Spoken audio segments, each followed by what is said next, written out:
বন্ধুরা দেখো, গোবিন্দভোগ চাল ভিজিয়ে রেখেছি 2 ঘন্টা আগে। আর এর সাথে আরেকটা জিনিস ভিজিয়ে রেখেছি, ওটা তোমাদেরকে দেখাই। বিউলির ডাল। তো 500 গ্রাম চাল আর 250 গ্রাম বিউলির ডাল। তো চলো আগে একসাথে সব কিছু পেস্ট বানিয়ে নিই, তারপর দেখাবো কি বানাচ্ছি। চাল দিয়ে দেবো মিক্সি বাটিতে, ডাল দিয়ে দেবো, নারকেল কোড়া দিয়ে দেবো,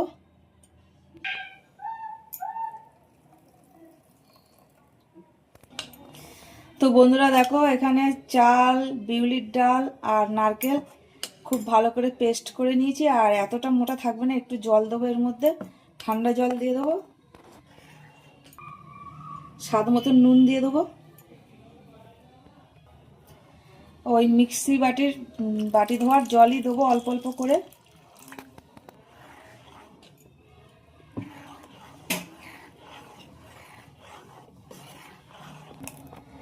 তো গোলাটা কিন্তু আমি ঠিক এরকম ভাবে, মানে এরকম পাতলা করে নিয়েছি।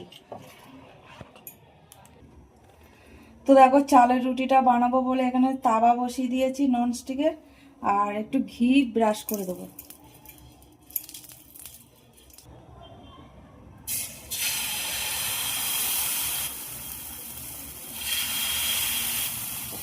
আর হাত দিয়ে এইভাবে আমি ফেলিয়ে নেব।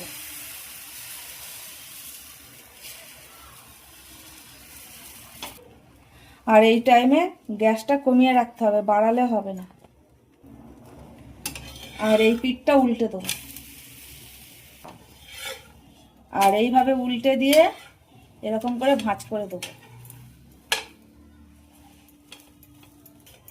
এটা হয়ে গেছে, উঠিয়ে নিলাম।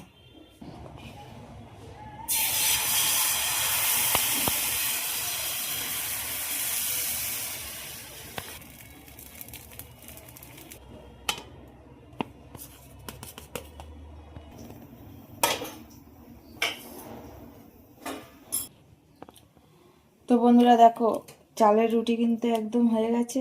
এ দেখো কি সুন্দর হয়েছে। তো দেখো বন্ধুরা, চালের রুটি আজকে কিন্তু গুড় দিয়ে খাওয়া হবে, আর এটা তরকারি দিয়ে খাওয়াও যায়। তো ভিডিওটা যদি ভালো লাগে তো একটা লাইক করে দিও। আবার অন্য কোনো ভিডিও তোমাদের সাথে দেখা হবে। আর তোমরা সবাই ভালো থাকবে, সুস্থ থাকবে। টাটা।